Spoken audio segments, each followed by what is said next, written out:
Then the second example Paul cites is fighting as one who beats the air. Paul encourages us not to dissipate our energies.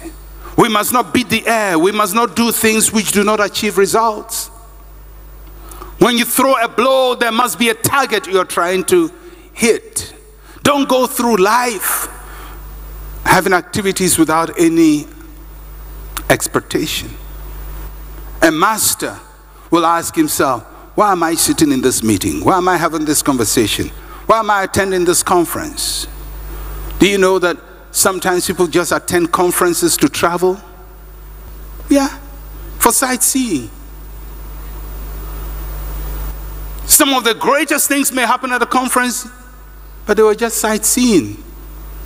So they come back, no motivation. People attend training courses just to collect per diem.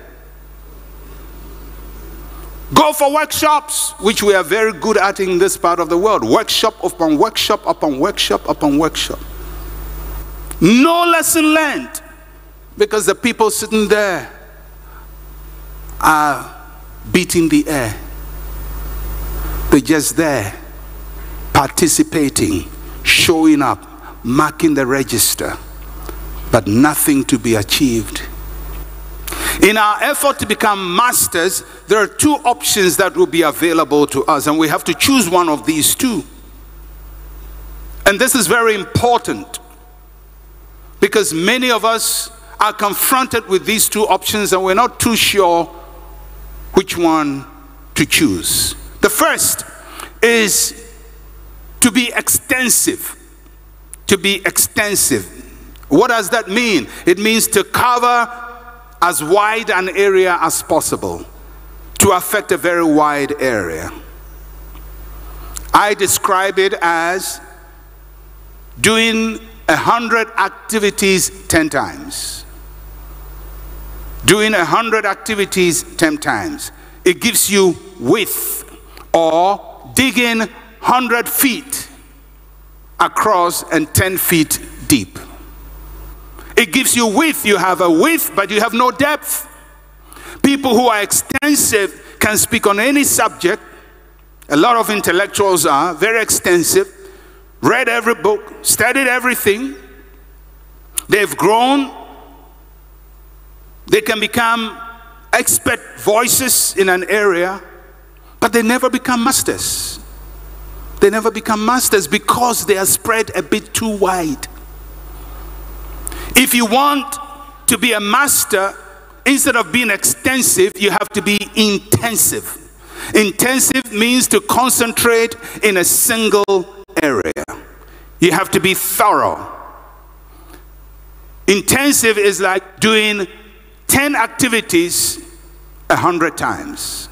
Extensive, 100 activities 10 times. Intensive, 10 activities 100 times. It's like digging 10 feet across and 100 feet deep. The challenge with many of us is that there is no area we have identified as our area of intensity. Which is your area of intensity? You know how to make many things, but which one area can the world rely on you on? Which is that one area? If you are a carpenter, which one area of carpentry are you an expert in? If you are a dressmaker, which area? Look around the world and find somebody who is a generalist and see how far they've gone. The experts will use you, but you will never be celebrated, because there is nothing that sets you apart. It's important that you determine that you will become intensive in this area. That in this area, this is my field. And when it comes to this field, I'm 100 feet deep. Not 100 feet wide, but deep. You have to go deeper and deeper and deeper, and I'll still be there. Not shallow, but wide. The greatest masters are all people who were intensive intensive, not extensive. Now, when you look through history, rarely, very rarely, you find people who are masters in more than one area. Very rarely. And it's so rare, don't count yourself in that group. Don't count you. Because many times we just use the rare and say, well, that's what I'm going to be. No. Just a few people have been experts in more than one field. I'll give you an example. King David.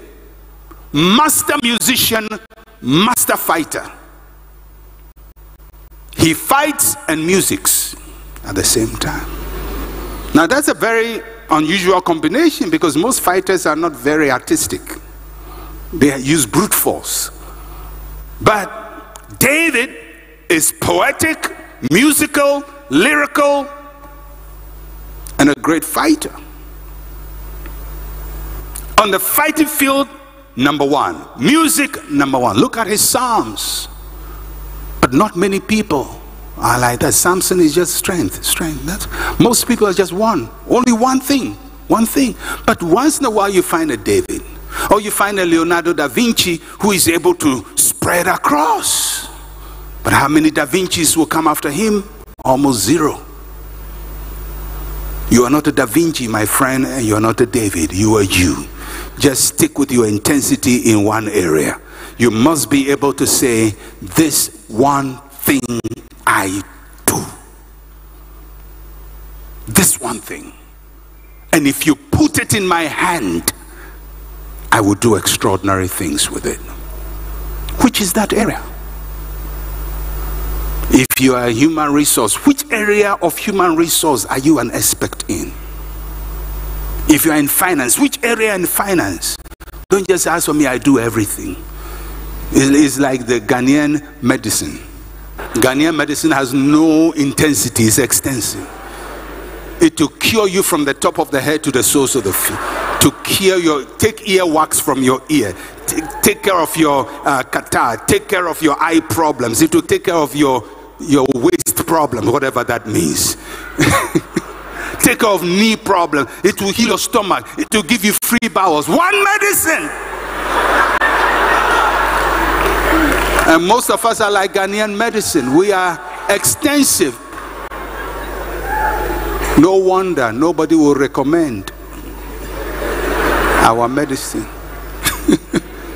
You can't go to the World Health Organization approved medicines and find one of those there. Too general. Don't be Ghanaian medicine. Don't be Ghanaian medicine. Find an area. Settle your mind. Forget the things that lie behind. Just decide, this is it. I'm going to be this. And I'm going to dig deep in this area. I'm going to be intensive in this area. As our world grows, the only people who really emerge at the top are the ones who are masters in their field. Whether it's programming of computers or writing software, even that you have to drill down and become a master. In Matthew chapter 5 verse 41, Jesus talks about attitudes that I believe will help us to become masters. Matthew chapter 5 verse 41. And Jesus said, and whoever compels you to go 1 mile, go with him 2. That's the end. Just short. Whoever compels you to go 1 mile, go with him 2.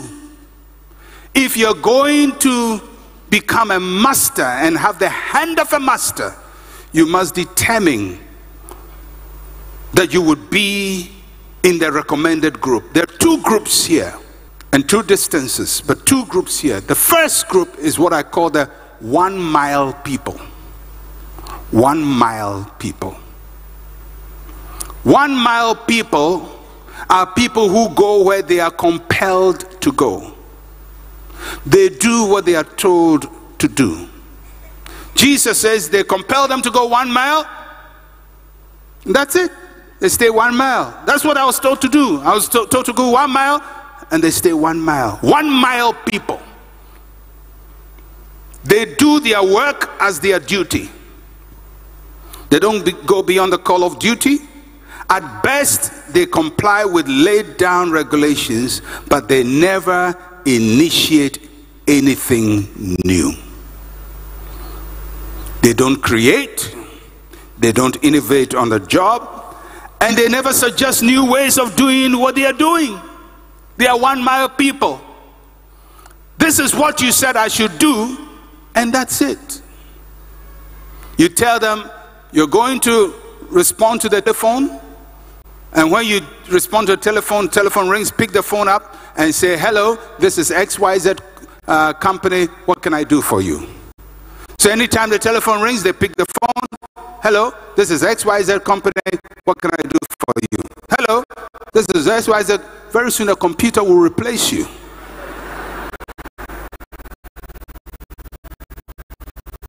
One mile person.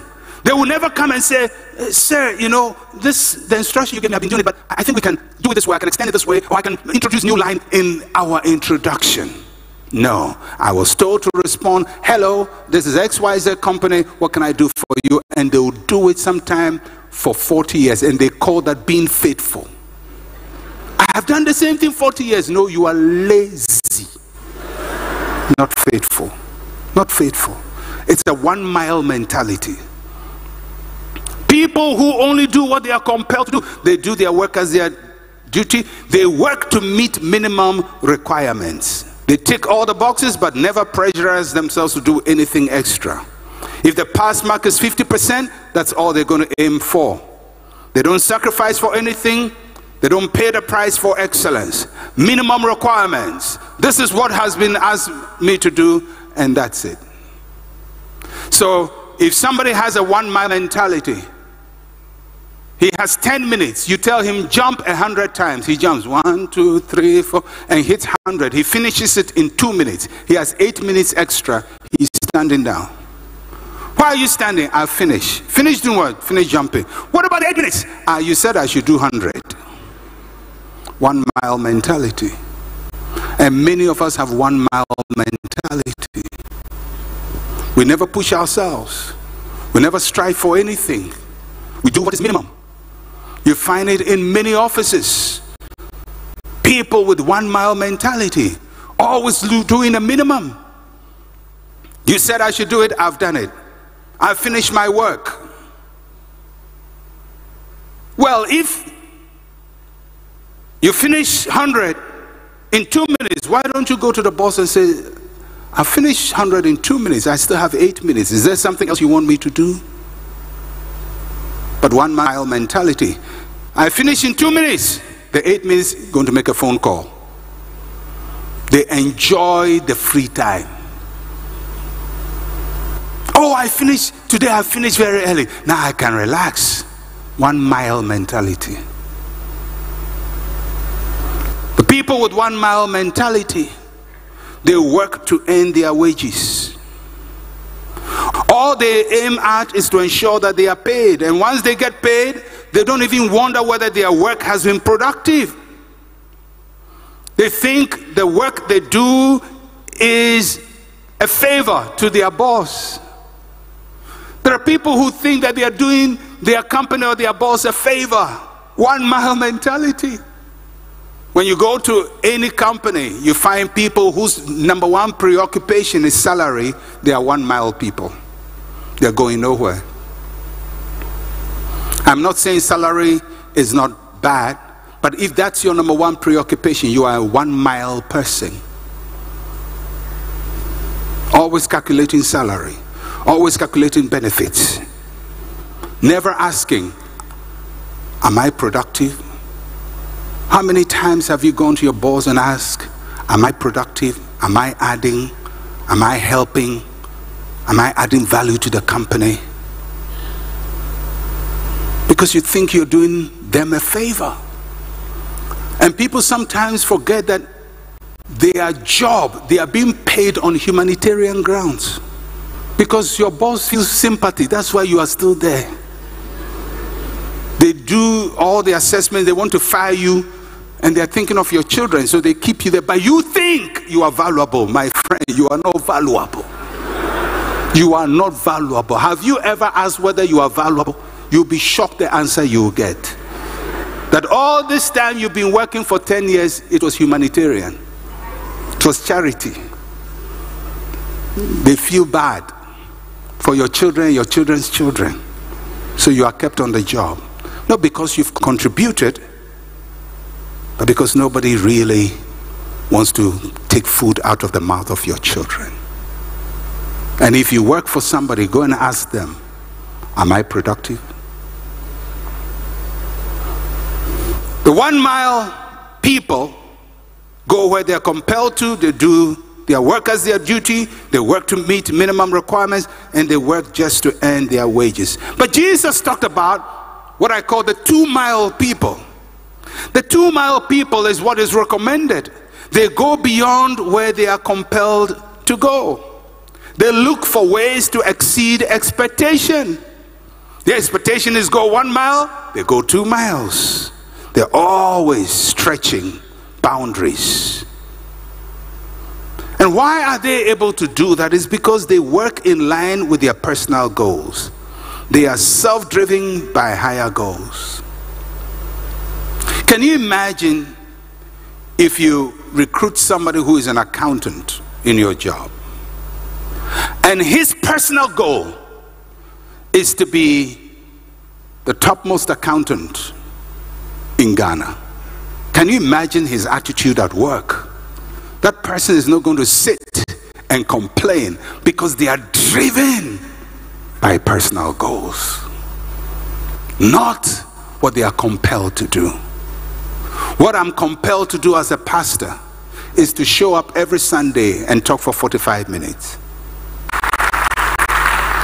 I want somebody somewhere to say, I want a Bible teacher to come for this conference, and everybody says, he's in Accra, Ghana at Agbogloshi. You better find him. Get him a ticket, get him to come to speak at your conference. You'll never regret it. People don't invite me because I'm general overseer of ICGC. They invite me because of my craft. Ronaldo is not a great footballer because he is captain of Portugal. He is a great footballer because of his craft. People who are 2 mile people, they work to express their potential. They don't just meet minimum requirements. They seek to showcase what is in them. They seek to actualize their potential through their work. Is that why you work? When have you ever introduced anything new in your workplace? When has anything new come out of you? When have you innovated? When have you thought of simplifying your job, making it more effective? When have you sent a memo to your boss to say, I think we can improve on this? But most times we are cutting corners and trying to reduce pressure. People who have 2 mile mentality work to express their potential, and people who have 2 mile mindset, they work to earn respect, not a salary. They work to earn respect. They want to make a name with their work. They want to be valued for their contribution. They want people to look at what they've done and say, wow. Some of the greatest pieces in this world, whether it's art pieces, musical pieces, the people who did them were almost not paid. Sometimes they did them for free, but those works have survived 400 years. It wasn't the reward, monetary reward, it's the respect. Today we talk about Mozart, we talk about Beethoven, we talk about Leonardo da Vinci, we talk about Michelangelo, we talk about all these great people, artists and painters, we talk about inventors, we talk about scientists, we talk about all kinds of people. Do you think they were doing what they were doing because of salary? No. They wanted to be remembered. They wanted to be valued. They wanted to be respected. If you're going to be a master, you have to be a 2-mile person, not a 1-mile person. You have to determine, I'm going to go the extra mile. I'm going to go beyond what I'm compelled to do. I'll have my own personal goals and ambition. What's your personal goal in life? What do you want to become? Whichever area you are in, if you're a sportsman, you're a contractor, what do you want to become? My observation and my own conclusion in life, that being a master has nothing to do with education. It has to do with attitude. Because in mastery, attitude overcomes education. If you have the right attitude, you can learn anything in your field of study. Anything. Education is a list of the things you need. Yes, it's basic, but it's the least. From then on, attitude defines everything. Whether you're going to be 1 mile or 2 mile. Which area are you a master in? Are you the best? Are you the standard of measurement? Are you the one that everybody aspires to be like? That is when you become a master.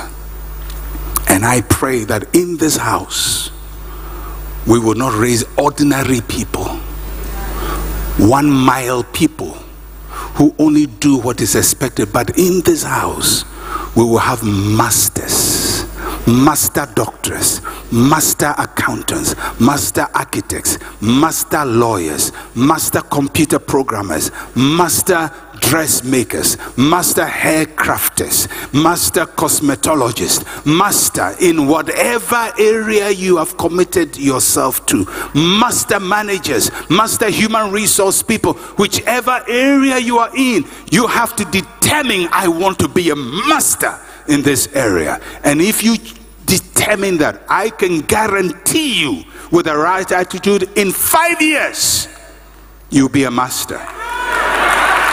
5 years of dedicated, pressure-driven activity will take you past every competition. The world will find you. You don't even need to send application. People will send jobs to you before you send application. They will look for you. You will be headhunted. You will be sourced wherever you are because you are an expert. There are people that know they never write application. People chase them for jobs. Chase them. They have to select what they want. You are coming to that area in your life. You will select. You won't chase contracts. Contracts will chase you. This will be 200 million contract, 300 million contract, 500 million contract, $1 billion. You look at all of them and you say, okay, this one's, I'll give it to my apprentice. I'm going for that one. You will have a choice in your life. You're going to rise to that place because you are a master. Somebody say, I want to be a master. Say, I want to be a master. Say it with confidence. I want to be a master. I want to dominate my area. I want to be a master of my area. Thank you for making time to watch Living Word.